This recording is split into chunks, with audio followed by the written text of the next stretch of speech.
Hello दोस्तों, स्वागत है आप सभी का पंचायतनामा सीरीज़ के आज के इस पहले वीडियो में। आज ये पहले एपिसोड में हम लोग बात करने जा रहे हैं एनजीओस कॉलोनी की। दरअसल मैं इसी गांव में रहता हूं और हाँ, बहुत सारे लोगों को पता भी नहीं होगा कि एनजीओस कॉलोनी एक ग्राम पंचायत है। एनजीओस कॉलोनी कागजनगर मंडल के अंदर में आता है, एक ग्राम पंचायत है। और ये जो आप स्कूल बिल्डिंग पीछे देख पा रहे हो, इसी में जो है इसका एक पंचायत ऑफिस है। तो एक बहुत बड़ा ग्राम पंचायत है दोस्तों। दरअसल 3 गांव हैं, एक बोरी गांव है, एक दरी गांव है और एक चारी गांव है। ये 3 गांव मिला करके इस एक पंचायत को बनाया गया है। और पूरे इन तीनों गांवों में, पूरे पंचायत के अंदर यहाँ पे एकमात्र वोटिंग सेंटर है। वोटिंग सेंटर का अभी फ़िलहाल नंबर 111 है। तो यहाँ पे सब लोग इतने दूर दूर से वोट डालने के लिए आते हैं। तो चलिए देखते हैं इस गाँव की जानकारी को विस्तार से। अच्छा हाँ, अगर आप लोग चैनल पे नए हैं तो चैनल को सब्सक्राइब ज़रूर कर लीजिएगा। और ऐसे ही कागजनगर मंडल के दूसरे गांवों की जानकारी भी हम आपको लाकर देते रहेंगे। और एक चीज़ दोस्तों, अगर आप लोगों को ये वीडियो ढूंढना है यूट्यूब पे डायरेक्टली, तो क्या टाइप करेंगे? एनजीओस कॉलोनी पंचायतनामा कागजनगर। ये पूरा आप टाइप करेंगे, नीचे लिखा हुआ आ रहा होगा। ये जब आप पूरा टाइप करेंगे तब आपको डायरेक्टली ये वीडियो यूट्यूब पे मिल जाएगी। तो चलिए दोस्तों, शुरुआत करते हैं इस वीडियो की। तो आइए दोस्तों, इस वीडियो में हम सब देखते हैं एनजीओस कॉलोनी ग्राम पंचायत के बारे में। इसमें मैं आपको कोशिश करूंगा कि बहुत सारे जितने भी एस्पेक्ट है इस गांव के, सभी एक एक करके बताऊं।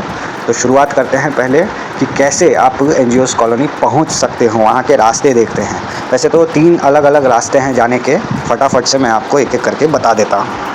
जैसा कि आप देख सकते हैं, अभी हम लोग एमआरओ ऑफिस की तरफ जा रहे हैं। क्रिश्चियन सिमेट्री यानी कब्रिस्तान के पास से ये एक रास्ता है जो कि बोरी गांव के अंदर जाता है। मैंने आप लोगों को ऑलरेडी बताया था कि एनजीओस कॉलोनी में 3 अलग अलग गांव हैं। एक है दरी गांव, एक है बोरी गांव और एक है चारी गांव। तो ये रास्ता जो आप देख रहे हो, ये बोरी गांव की ओर जाता है और मैक्सिमम पब्लिक इसी गाँव में रहती है।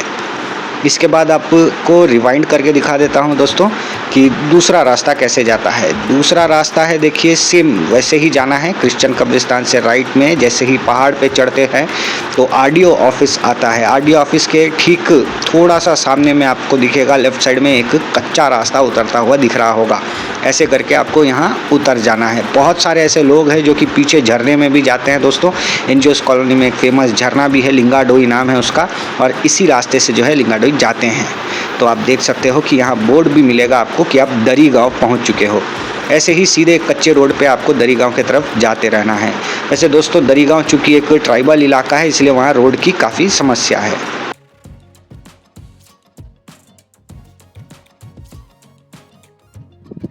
आप मेरे पीछे जो देख पा रहे हो, ये एकलव्य रेसिडेंशियल स्कूल है। बोला जाए तो ये एक टाइप का नवोदय स्कूल ही है, सेंट्रल गवर्नमेंट का बनाया हुआ, जिसमें कि सिर्फ एसटी कास्ट के बच्चे ही पढ़ सकते हैं। यानी जो गोंड है, प्रधान है, उसके अलावा अलग अलग जो ट्राइबल जातियां हैं, वो ही इस स्कूल के अंदर में आकर के पढ़ाई कर सकती है, वो भी एकदम मुफ्त। जैसे कि मैंने बताया, एकदम नवोदय टाइप का स्कूल है। इसके अंदर सारी फैसिलिटीज़ आपको देखने को मिलेंगी और 6th क्लास से लेकर 12th क्लास तक की पढ़ाई इसमें रहने के साथ साथ, खाने के साथ साथ सब कुछ प्रोवाइड करा करके फ्री में रहेगी। और मुझे एक बात का कंफर्मेशन नहीं है कि ये सीबीएसई है या फिर तेलंगाना स्टेट गवर्नमेंट का बोर्ड है, पता नहीं। अगर आपको पता है तो कमेंट में ज़रूर बताइएगा। ये स्कूल भी एनजीओस कॉलोनी ग्राम पंचायत के अंदर में आता है। पीछे आप सड़क देख सकते हो, ये सीधे दरी गाँव के अंदर जंगलों में जाती है। ये एक है दूसरा रास्ता दोस्तों, जो कि पेट्रोल पंप इलाके से जाता है। आपको इरफान नगर कॉलोनी का ऐसा बोर्ड दिखाई देगा काकतिया मेस के पास में। वहाँ से आपको जो है सीधा इरफान नगर के अंदर घुस जाना है, सीधे जाते रहना है, कहीं पे भी मुड़ना नहीं है। उसके बाद आपको ऐसा एक बोर्ड मिलेगा एनजीओस कॉलोनी नाम का। यहाँ से आप राइट पे मुड़ोगे तो ये एनजीओस कॉलोनी शुरू हो चुका है। तो आई होप आप लोगों को समझ में आ गया होगा तीनों रास्ते एनजीओस कॉलोनी पहुंचने की। अब बात करते हैं यहाँ के डेमोग्राफी की, यानी जनसंख्या की। तो कुल 1123 लोगों की जनगणना अभी तक यहाँ पे हुई है, जिसमें से अदर कास्ट के यानी ओसी कास्ट के 20 लोग यहाँ पे मिले हैं और 11 लोग ब्राह्मण हैं, 7 लोग कोम्पी है और 2 लोग नॉर्थ इंडियन भी यहाँ रहते हैं, ऐसा बताया जा रहा है। बात करें बीसी कास्ट की तो 463 लोग यहाँ पे बीसी कास्ट के मिले हैं। इसमें 32 यादव समाज के हैं, 43 मुन्नूरू कापू समाज के हैं, 13 13 विश्व ब्राह्मण समाज के हैं, चाकली यानी धोबी जाति के 13 लोग हैं, मंगली यानी जो लोग नाई होते हैं उनके 16 लोग हैं, बारे यानी जो लोग माली जाति के हैं वो लोग 14 लोग हैं, और बाकी 332 लोग यहाँ पे वडेरा समाज के हैं, यानी ऐसे लोग जो कि पहाड़ों पे बेसिकली पत्थर वगैरह तोड़ना और चटाई बनाना, बांस की चटाई जिसे कहते हैं, वो ये लोग बनाने का काम करते हैं।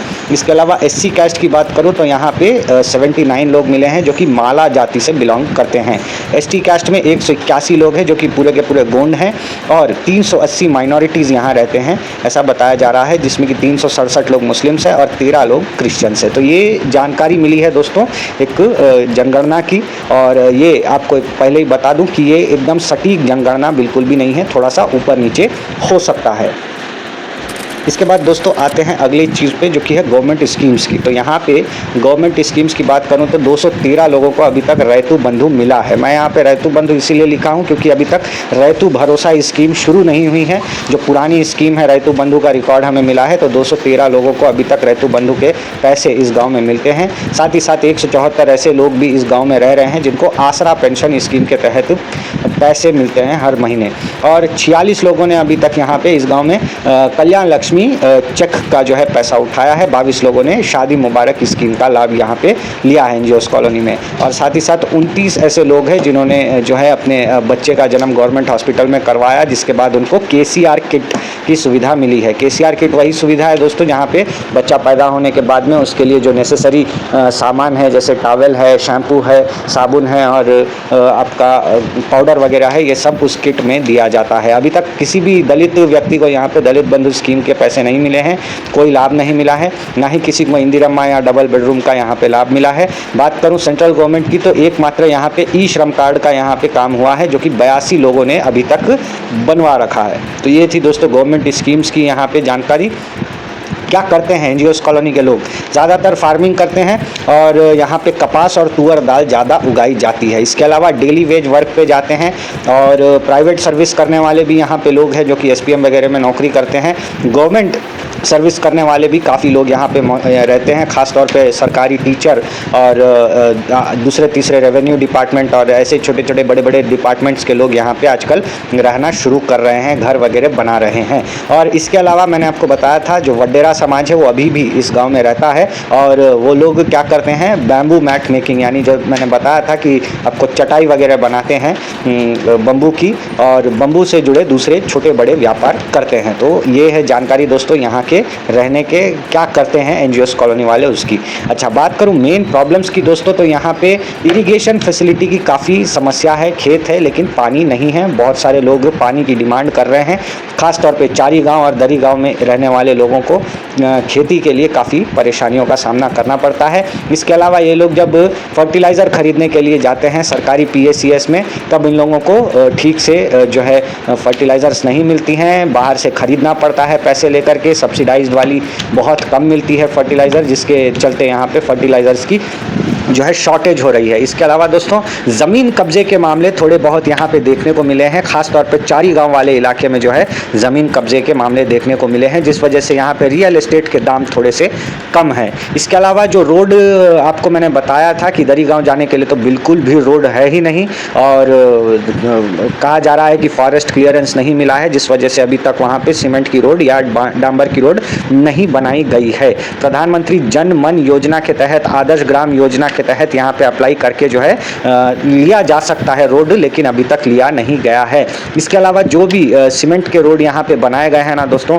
उनकी भी क्वालिटी थोड़ी सी ख़राब नज़र आती है। बारिश में धुलने की वजह से कंकर पत्थर सब बाहर आ चुके हैं रोड में से, और यहाँ पे फिर से अच्छी वाली एक सीमेंट की रोड बनाने की ज़रूरत है। इसके अलावा दोस्तों मिशन भगीरथा की पाइपलाइंस भी यहाँ पे मौजूद है, नल आता है हर घर में, लेकिन पाइपलाइनों में भी कुछ समस्याएं हैं, जिस वजह से ठीक से यहाँ पे पानी की सप्लाई नहीं हो पा रही है। और करंट का इशू तो है ही दोस्तों, यहाँ पे लाइन मैन जो है वो प्रॉपर काम नहीं करते हैं, जिस वजह से रात भर करंट नहीं रहता है। एक बार बिजली कट गई तो कई घंटे ऐसा होता है कि करंट आती ही नहीं है। ऐसा बीच में कई बार देखने को मिला है जहाँ करंट कट गया है, लेकिन उसको रिपेयर करने के लिए करीब 8 से 12 घंटे लगा दिए गए, और बेचारी पब्लिक बगैर करंट के बहुत तरसती रह गई। अच्छा, यहाँ पे एनजीओस कॉलोनी की जैसे मैंने आपको ऑलरेडी बताया था, स्कूल में जो है ग्राम पंचायत बिल्डिंग है, अलग से कोई ग्राम पंचायत बिल्डिंग यहाँ अभी तक नहीं बनाई गई है। और जो दरी गांव वाला इलाका है ना दोस्तों, वहाँ सिग्नल की बहुत प्रॉब्लम होती है, वहाँ पे जो है सेलफोन का नेटवर्क नहीं मिलता है, जिस वजह से लोगों को काफ़ी परेशानी का सामना करना पड़ता है। कई बार तो ऐसा भी होता है दोस्तों, दरी गाँव वाले जो लोग हैं उन लोगों को तो फ़ोन क्या होता है वो भी पता नहीं, ऐसी हालत है दोस्तों इस गाँव में।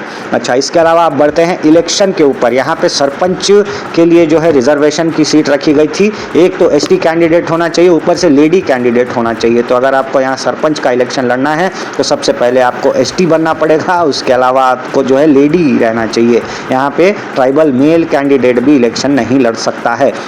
तो पिछले पंचायत चुनाव में दोस्तों यहाँ पे भीम बाई टेकाम नाम की एक महिला इलेक्शन में खड़ी हुई थी, जो कि दरी गांव में रहती हैं, और एक मुश्त जो है उन्होंने चुनाव जीत लिया था। इनके अगेंस्ट में कोई खड़ा हुआ ही नहीं, जिस वजह से ये यूनिनॉमसली जीत गई। बात करें एमपीटीसी की, तो यहाँ पे वंजरी का एमपीटीसी लागू होता है दोस्तों, और सबसे ज़्यादा वोट जो है यहाँ पे बीआरएस पार्टी को मिले थे पिछली बार, जिसमें कि ताराबाई मोरले नामक एक महिला खड़ी हुई थी इलेक्शन में।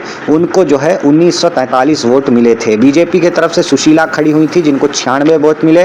टीडीपी ने भी अपना यहाँ पे उम्मीदवार उतारा था, फहमीदा बेगम मोहम्मद, जो कि 263 वोट ले आई थी। एक इंडिपेंडेंट कैंडिडेट भी थी, रुकमा निकोड़े, जो कि 14 वोट ही ला पाई। और कांग्रेस की तरफ से इंदिरा यलमंचिली ने इलेक्शन लड़ा था, जो कि 449 वोट लेकर के आई हैं। ये सारे महिला कैंडिडेट्स इसलिए हैं दोस्तों क्योंकि एमपीटीसी इलेक्शन में ना यहाँ पे लेडीज़ कैंडिडेट के लिए सीट रिजर्व किया गया था।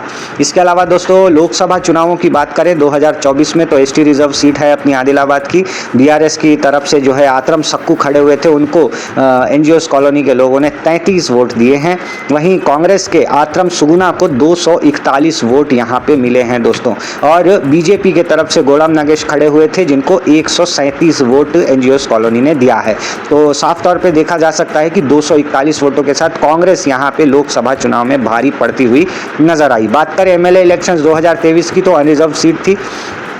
टीआरएस पार्टी के कोनेरू कोनप्पा को 145 वोट यहाँ पे मिले थे। वहीं बीएसपी से आरएस प्रवीण कुमार खड़े हुए थे, जिनको 205 वोट यहाँ मिले थे एनजीओस कॉलोनी में। और कांग्रेस के रावी श्रीनिवास को 37 और बीजेपी के डॉक्टर पालवाई हरीश बाबू को 71 वोट यहाँ से प्राप्त हुए हैं। तो यहाँ आप देख सकते हैं कि एमएलए इलेक्शंस में एनजीओस कॉलोनी के लोगों ने आरएस प्रवीण कुमार को जो है 205 वोट देकर के लीड दिलाया है। तो उम्मीद है आप लोगों को ये वीडियो पसंद आई होगी दोस्तों, और बहुत ही अच्छा ग्राम पंचायत है, बहुत ही फॉरवर्ड है। आप पीछे देख सकते हो बड़ी बड़ी बिल्डिंगें बनी हुई है। इस साइड में भी दोस्तों बहुत बड़ी बड़ी बिल्डिंगें आपको दिखाई दे रही होगी पीछे में। बहुत अच्छी जगह अभी ये डेवलप हो रही है कागज़ नगर में। और भी ऐसे कई ग्राम पंचायतों के बारे में लगातार सीरीज़ में बताते रहूँगा। तब तक इजाज़त दीजिए मुझे, आपके अपने दोस्त कौशिक को। नमस्ते।